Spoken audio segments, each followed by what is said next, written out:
हरिओम। ओम गणेश। जय श्री कृष्ण। सबसे पहले आप सभी को गुरु पूर्णिमा की ढेरों सारी शुभकामनाएं।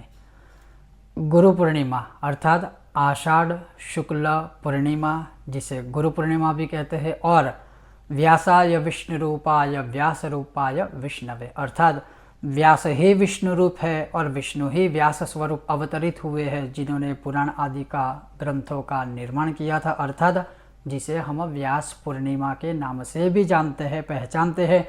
और इसी गुरु पूर्णिमा के दिन अपने गुरु की पूजा भी की जाती है। व्यास भगवान या व्यास मुनि या व्यास पीठ की भी पूजा की जाती है। अर्थात आज मैं आपको बताऊंगा कि गुरु पूर्णिमा के दिन क्या करें। सबसे पहला प्रश्न, गुरु पूर्णिमा कब है? क्योंकि इस बार बहुत कन्फ्यूजन है काफ़ी लोगों में और बहुत लोगों ने मुझे पूछा, तो मैंने सोचा मैं वीडियो ही बना दूं। दूसरा, गुरु किसे कहते हैं? तीसरा, गुरु पूर्णिमा के दिन अपने गुरु के लिए क्या करना चाहिए? चौथा, अपने गुरु को दक्षिणा में क्या देना चाहिए? और पांचवा, गुरु पूर्णिमा के दिन किस मंत्र, स्तोत्र, साधना या अपने गुरु के दिए हुए किस मंत्र की साधना करनी चाहिए, या फिर अगर आपके कोई गुरु नहीं है तो फिर हम क्या करें, हमें क्या करना चाहिए?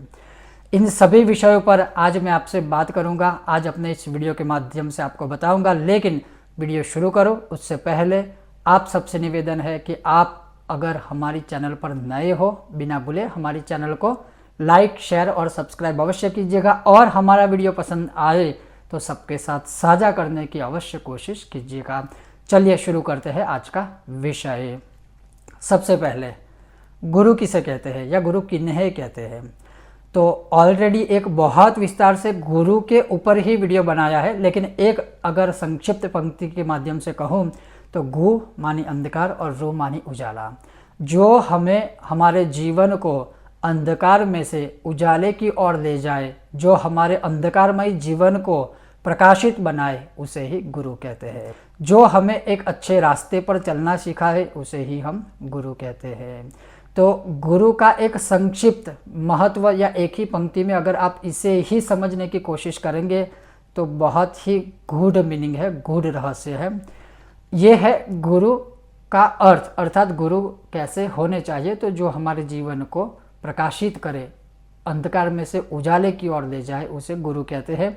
फिर से कह दो, उसका बहुत विस्तार से वीडियो बनाया हुआ है, आप चाहो तो हमारी चैनल पर देख सकते हो। ये थी पहली बात। अब मैं दूसरी बात ऊपर जाता हूँ कि इस वर्ष गुरु पूर्णिमा कब है। इस वर्ष बहुत कन्फ्यूजन है लोगों में। कुछ लोग कहते हैं 23 तारीख शुक्रवार के दिन गुरु पूर्णिमा है, कुछ लोग कहते हैं 24 तारीख शनिवार के दिन गुरु पूर्णिमा है, अर्थात व्यास पूर्णिमा है। तो हम क्या करें? तो आपके मन में भी अगर इसी विषय के माध्यम में, इसी विषय के बारे में अगर कोई संदेह है तो मैं आपका संदेह दूर कर देता हूं। बहुत सारे पंचांगों का सहारा लेकर, स्वयं संशोधन करके, स्वयं सब रिसर्च आदि करके मैं आपको बताने वाला हूं। मैं रिसर्च का मतलब कहता हूं धर्म निर्णय सिंधु आदि ग्रंथों का सहारा लेके, मुहूर्त चिंतामणि से लेके मुहूर्त मार्तंड तक के जितने भी ग्रंथ हैं, उन सभी ग्रंथों का संशोधन करके इस निर्णय पर पहुंचाऊं कि इस वर्ष गुरु पूर्णिमा अर्थात व्यास पूर्णिमा 23 तारीख शुक्रवार को ही है। फिर से सुनिए, इस वर्ष गुरु पूर्णिमा 23 तारीख शुक्रवार 2021 अर्थात 23 जुलाई 2021 को है। क्योंकि अगले दिन 24 तारीख को प्रतिपदा तिथि का क्षय है, उस दिन भी पूर्णिमा है, लेकिन उस दिन व्रत की पूर्णिमा नहीं है, क्योंकि उसके अगले दिन प्रतिपदा तिथि का क्षय है।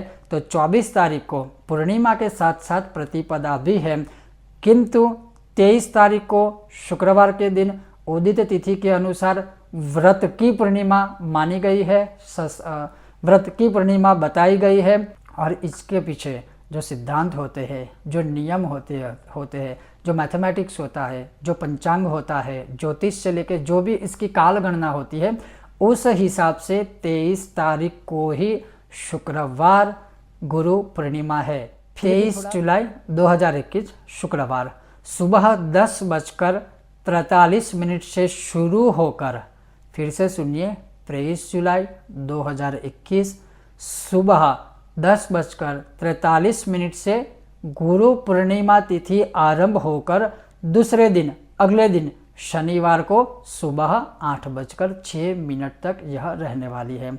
अर्थात शुक्रवार से यह तिथि आरंभ होगी, शनिवार तक रहेगी। किंतु शुक्रवार का पूरा जो दिन है अर्थात 10:43 से शुरू होकर पूरा दिन, पूरी रात और सुबह शनिवार 8:06 को ये तिथि समाप्त हो जाएगी।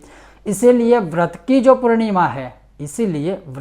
पूर्णिमा है वो शुक्रवार ही बताई है। और दूसरे दिन क्योंकि सुबह सुबह ही यह तिथि पूर्ण हो जाती है, और तिथि पूर्ण होने के बाद ही, जैसे पूर्णिमा जब खत्म होती है तो क्या आता है, प्रतिपदा। लेकिन उस दिन क्या है, शनिवार को क्या है कि प्रतिपदा तिथि का क्षय होने की वजह से सुबह 8:06 को पूर्णिमा जो तिथि है, व्रत की जो पूर्णिमा है, वो भी समाप्त हो जाती है तिथि।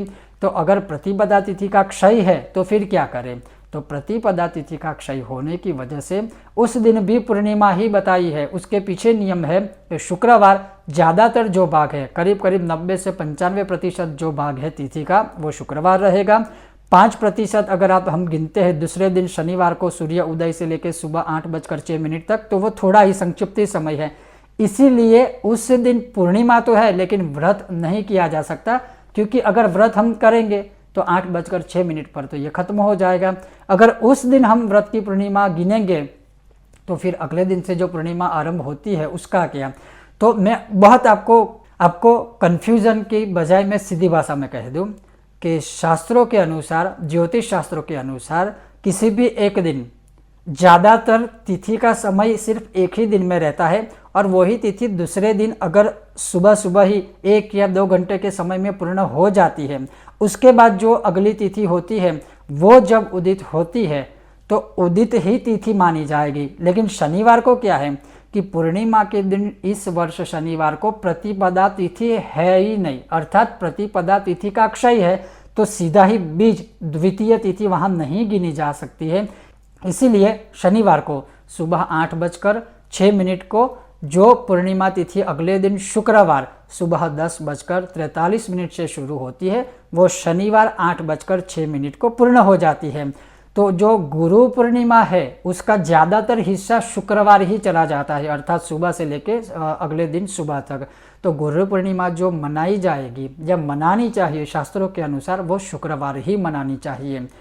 शनिवार अगर आपको मनानी भी है तो आप 8:06 से पहले बना सकते हैं, लेकिन वो संभव नहीं है क्योंकि 2 या 3 घंटे रहते हैं।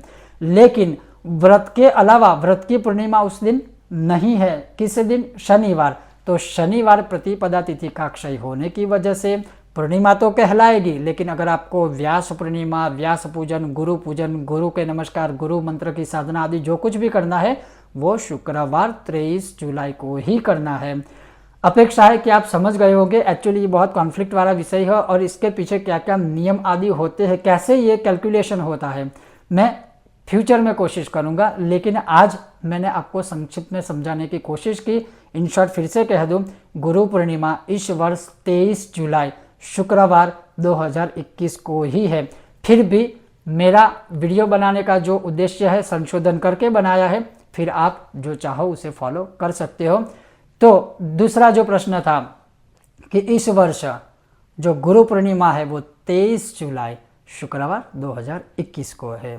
अब गुरु को क्या देना चाहिए, तो पहले तो मैं ये कह दूं कि गुरु को कभी किसी का कुछ नहीं चाहिए। गुरु देने में समर्थ है, लेने में समर्थ नहीं है। फिर भी आपको याद होगा एकलव्य अपने गुरु को अंगूठा काट कर दे देते हैं, लेकिन ये भी है आजकल वैसे गुरु कहाँ और आजकल एकलव्य जैसे शिष्य कहाँ। खैर ठीक, जो भी बात है, लेकिन यही मैं कहूँगा सिंधु आदि ग्रंथों के अनुसार अपनी जो परिस्थिति है उस हिसाब से अपने गुरु को दक्षिणा प्रदान करनी चाहिए। फिर से सुनिए, अपनी जो परिस्थिति है, आपकी जो परिस्थिति है या हमारी जो भी परिस्थिति है, हमें अपनी परिस्थिति के अनुसार अपने गुरु को दक्षिणा देनी चाहिए। क्योंकि गुरु अपने शिष्य से हर रोज दक्षिणा नहीं मांगते हैं, ना कभी कभी भी मांगते हैं। लेकिन जब गुरु को पता चले कि अब अपना शिष्य जो है समर्थ हो चुका है, उसको विद्या प्राप्त हो गई है या उसको मैंने विद्या दे दी है, तब गुरु कहते हैं कि अब तुम अपनी साधना पथ पर चलो, लेकिन अभी तक जो मैंने आपको साधना दी है, दीक्षा दी है, आपको सब कुछ समझाया है, उसकी मुझे यथाशक्ति दक्षिणा प्रदान दीजिए। और गुरु दक्षिणा कहते हैं, इसका मतलब यह नहीं है कि गुरु को लाखों रुपये चाहिए। आप अपनी परिस्थिति अनुसार अपने गुरु को दक्षिणा प्रदान कर सकते हो। कभी कभी कुछ विषयों को अन्यथा लेने की आवश्यकता नहीं है। आज के दिन, गुरु पूर्णिमा के दिन, आपको अपनी परिस्थिति के अनुसार अपने गुरु को दक्षिणा देनी चाहिए, या फिर आपको जो उचित लगे वो अपने गुरु को देना चाहिए। और आपने जिनसे ज्ञान प्राप्त किया है, आपने जिनको गुरु माना है, कोई कभी गुरु ये नहीं कहेगा कि तुम मुझे गुरु मान लो, मैं तुम्हें चेला मान लूँ। आपने किसी को गुरु बनाया है, गुरु ने आपको नहीं कहा है कि तुम मुझे गुरु बनाओ। और जिनसे आपको ज्ञान प्राप्त होता रहता है, जिनसे आपको ज्ञान प्राप्त हुआ है, और जैसे मैंने शुरुआत में कहा कि आपका अंधकारमय जीवन जो है वो प्रकाशित जिन्होंने किया है, तो वो आपके गुरु कहलाएंगे। या अगर आप उन्हें गुरु बनाते हो, मानते हो, तो फिर अवश्य उन्हें आपको दक्षिणा प्रदान करनी चाहिए। आपकी जैसी भी परिस्थिति हो, आप उन्हें कुछ न कुछ द्रव्य दान, दक्षिणा दान या कुछ भी आप दे सकते हो। फिर यह भी होता है कि अगर हमारे गुरु नहीं है तो हम क्या करें। तो वैसे तो एक सिद्धांत लिखा है, कृष्णम वंदे जगत गुरु, जगत के गुरु भगवान श्री कृष्ण है। अगर आपके गुरु नहीं है तो आप श्री कृष्ण अर्थात नारायण को गुरु मान सकते हो। अगर आप अपने इष्ट देवता को भी गुरु बनाना चाहते हो तो एक नियम शास्त्रों में ये भी लिखा है कि आप अपने इष्ट देवता को ही गुरु बनाकर, उनसे ही आज्ञा लेकर जीवन में साधना पथ पर चल सकते हो। फिर भी कई सारे जगह पर किसी न किसी का मार्गदर्शन जीवन में होना चाहिए और बहुत ज़रूरी है। तो आप किसी न किसी विद्वान को गुरु बनाकर, उनसे दीक्षा शिक्षा लेकर फिर अपने जीवन में सिद्धि साधना प्राप्त कर सकते हो। और गुरु सिर्फ गुरु नहीं है, वो हमारे जीवन के शिक्षक है। गुरु सिर्फ गुरु नहीं है, वो हमारे जीवन के रचयिता है।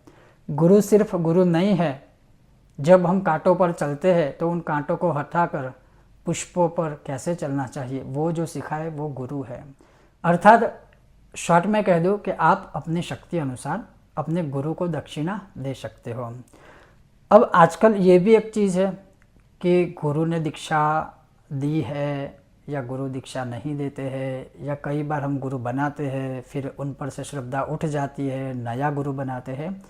ऐसा कभी मत कीजिए, ना ही करना चाहिए। मेरे पास भी बहुत सारे ऐसे ईमेल व्हाट्सएप आते हैं कि हमने इनको गुरु बनाया था, उन्होंने हमें दीक्षा दी थी, फिर कुछ नहीं हुआ। श्रद्धा बहुत ज़रूरी है। आपके गुरु आपको जो भी मंत्र दीक्षा आदि देते हैं उन पर श्रद्धा बहुत होनी चाहिए। और गुरु ने जब आपको मंत्र दिया है तो उसे सिद्ध करने की आवश्यकता नहीं होती। गुरु जब आपको मंत्र दे देते हैं तभी आपको समझ जाना चाहिए कि हमें जीवन की एक ऐसी चाबी मिल गई है जो सभी प्रकार के संकट रूपी तालों को खोल देंगी। अर्थात गुरु जब आपको सामने से मंत्र देते हैं तो समझ लीजिए कि आप पर साक्षात भगवान प्रसन्न हो गए। शास्त्र भी कहते हैं कि गुरु में ही सब देवों का समावेश है, गुरु में ही सब देवियों का समावेश है। अर्थात जब गुरु आपको कुछ सामने से दे दे, समझ लीजिए आपका बेड़ा पार हो जाएगा। लेकिन गुरु पर कभी संदेह और शंका नहीं रखनी चाहिए। यह भी मैं कहूँगा कि गुरु बनाने से पहले 1000 बार सोचना भी चाहिए। आज के ज़माने में जैसे सच्चा गुरु होगा वो शिष्य बनाने से पहले 1000 बार सोचता है। गुरु कैसा होना चाहिए, कैसा नहीं होना चाहिए, शिष्य कैसा होना चाहिए, कैसा नहीं होना चाहिए, उसके विषय में शास्त्रों में बहुत सारे दृष्टांत भी है, उदाहरण भी है। इसको अन्यथा और आजकल के समय के साथ नहीं जोड़ना चाहिए, ना ही कभी जोड़िएगा। आपको सही ज्ञान मिले, सच्चा रास्ता दिखाए, अंधकार में से उजाले की ओर ले जाए, उसे ही गुरु बना लीजिए या उसे ही गुरु मान लीजिए। बहुत सारे लोग ऐसे भी होते हैं जब उनके अनुसार कोई उनको उत्तर नहीं देता है, कोई उनके अनुसार उनके गुरु उनको उत्तर नहीं देते हैं, या उनको शिष्य बनाने के बाद, उनको गुरु मिल जाने के बाद उनका धैर्य कहीं खो जाता है। बहुत दिनों तक ये वो चलता रहता है। लेकिन कभी कभी ये भी सोचिएगा, गुरु एक बहुत ऊंची पदवी है, वो सरलता से हमें कुछ दे दे ऐसी आशा कभी मत रखिएगा। गुरु भी शिष्य की बहुत परीक्षाएं करता है, तब जाकर उसको सिद्धियां प्रदान होती है, तब जाकर उनको सिद्धियां मिलती है। आजकल क्या होता है, बस आज किसी ने गुरु बना लिया है, कल मुझे दीक्षा दे दीजिए। ये कोई मार्केट नहीं है कि जहाँ पैसे दे दिए और आपने सब्जी खरीद ली। ये एक पथ है, साधना पथ है, सिद्धि पथ है, जहाँ संसार में रहकर इस पथ पर चलना है। धैर्य के साथ अपने गुरु पर पूर्ण श्रद्धा रखिए। अब आगे कि इस दिन गुरु पूर्णिमा के दिन हमें क्या करना चाहिए। तो गुरु पूर्णिमा के दिन आप सबसे पहले आपने जिन्हें गुरु बनाया है, जिन्हें गुरु माना है, हो सके संभव है तो उनके दर्शन सर्वप्रथम कीजिए। गुरु पूर्णिमा के दिन गुरु के दर्शन से ऐसा माना जाता है कि आपको 33 करोड़ देवों के देवियों के आशीर्वाद मिल गए हैं, अर्थात 33 करोड़ देवताओं के आशीर्वाद मिल गए हैं। वैसे तो गुरु में हमेशा सदैव सभी देवी देवता का निवास है, लेकिन गुरु पूर्णिमा के दिन अवश्य उनके दर्शन करने की कोशिश कीजिए। गुरु पूर्णिमा के दिन गुरु की पादुका पूजन करनी चाहिए। आपने देखा होगा कई विद्वान लोग हैं, कई संतजन हैं, जिनके शिष्य उनके पैर छूकर उनसे आशीर्वाद लेते हैं, उनके पैर धोते हैं, उनकी पूजा आदि करते हैं। तो अवश्य अपने गुरु के आशीर्वाद इस दिन लेने चाहिए, खास करके उनके चरणों में नतमस्तक होकर उनको साष्टांग प्रणाम करना चाहिए। हो सके उतना उनका आदर सत्कार सम्मान करना चाहिए। वो सब आदि कर लेने के बाद आप अपने घर में ही मंदिर के सामने बैठकर सर्वप्रथम अगर आपके गुरु ने आपको कोई मंत्र दीक्षा दी है या दीक्षा में कोई मंत्र दिया है, उसकी जितनी हो सके आषाढ़ शुक्ल पूर्णिमा अर्थात व्यास पूर्णिमा अर्थात गुरु पूर्णिमा के दिन जितनी हो सके उतनी अपने गुरु के द्वारा दिए हुए मंत्र की मालाएं करनी चाहिए। फिर से सुनिए, गुरु के द्वारा दीक्षा में मिले हुए मंत्र, स्तोत्र, पाठ या कवच का उस दिन अर्थात गुरु पूर्णिमा के दिन जितना हो सके उतना पाठ, मंत्र जाप आदि करना चाहिए, जितना हो सके। उसके पश्चात जब आप अपने गुरु को नमस्कार करते हो, उनका स्मरण करते हो, उनका ध्यान करते हो, तब अवश्य ओम गुरुभ्यो नमः की भी एक माला करनी चाहिए। मान लीजिए हो सकता है आपके गुरु आपके नज़दीक नहीं है, कहीं और है या आपसे दूर है, तो केवल आंखें बंद करके उनका स्मरण करने मात्र से भी आपको उनके दर्शन का फल प्राप्त होता है। अन्य बात, जैसे हमारे मंदिर में देवी देवताओं का स्थान है, देवों को निवास करवाया है, देवियों को निवास कराया है, वैसे ही गुरु भी भगवान के समान ही है। भगवान तो यहाँ तक कहते हैं कि मुझसे बड़ा मेरा भक्त है, अर्थात मेरा भक्त यानी भगवान से बड़ा उनका भक्त है। और जो उनका भक्त है उसका वैदांतिक अर्थ यहाँ पर बताया है साधु, संत, विद्वान, ज्ञानी, जिन्हें आप गुरु मानते हैं। तो अवश्य अपने गुरु की तस्वीर भी अपने घर में अवश्य रखनी चाहिए। जब जब भी आप उनका स्मरण करते हो, जब जब भी आप उनके दर्शन करते हो, तो मान लीजिए कि भगवान का ही दर्शन हो गया। जैसे रंग अवधूत महाराज है, जैसे दत्तात्रेय भगवान है, जैसे जलाराम है, जैसे संत तुकाराम जी है, जैसे आद्य गुरु शंकराचार्य हैं। तो ऐसे तो बहुत सारे गुरु हो गए जिनकी तस्वीरें हम घर में रखते हैं। और वैसे ही अपने गुरु को भी बड़ा मानकर, महान मानकर उनकी तस्वीर घर में अगर है तो उनका स्मरण कीजिए, उनकी पूजा कीजिए। आपको गुरु पूजा का पूर्ण फल प्राप्त होगा और भगवान नारायण प्रसन्न होंगे। उसके पश्चात गुरु की माला का जप करने के बाद, गुरु यहाँ ग्रह की नहीं है, गुरु अपने जो गुरुदेव है उनकी माला ओम गुरुभ्यो नमः करके या ओम गंग गुरुभ्यो नमः बोलकर इसकी एक माला भी आप कर सकते हो, अधिक भी कर सकते हो। उसके पश्चात आप उस दिन श्री विष्णु सहस्त्र का पाठ कर सकते हो।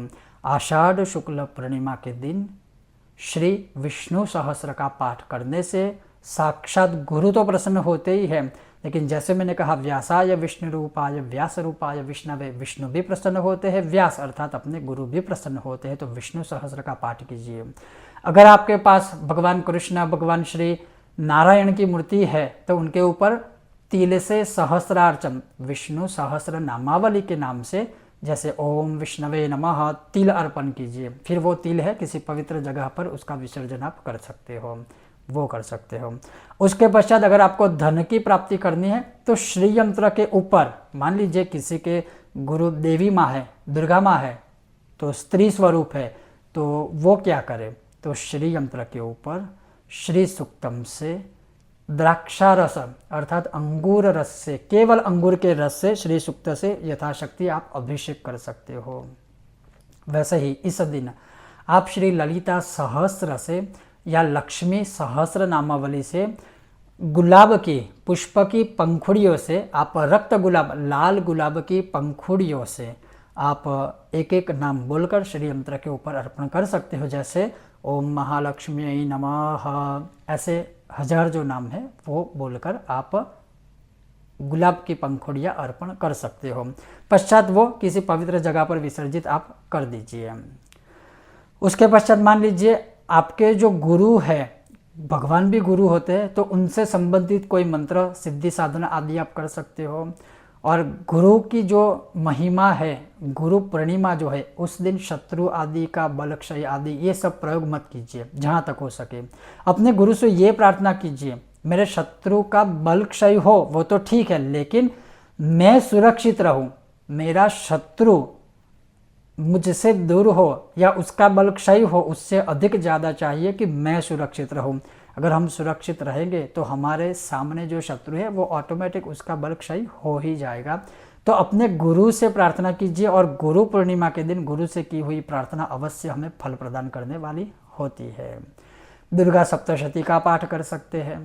कनकधारा यंत्र के ऊपर आंवले के रस से कनकधारा स्तोत्र से पाठ कर सकते हो, और जैसी कामना है उस हिसाब से आप पाठ कर सकते हो। अगर हनुमान जी आपके गुरु है तो जो शतबार पाठ कर कोई, जैसे मैं ज़्यादातर हर बार यही साधनाओं के बारे में एक ही वीडियो के माध्यम से या एक ही वीडियो में आपको बताता रहता हूँ, उस हिसाब से आप साधना आदि कर सकते हो।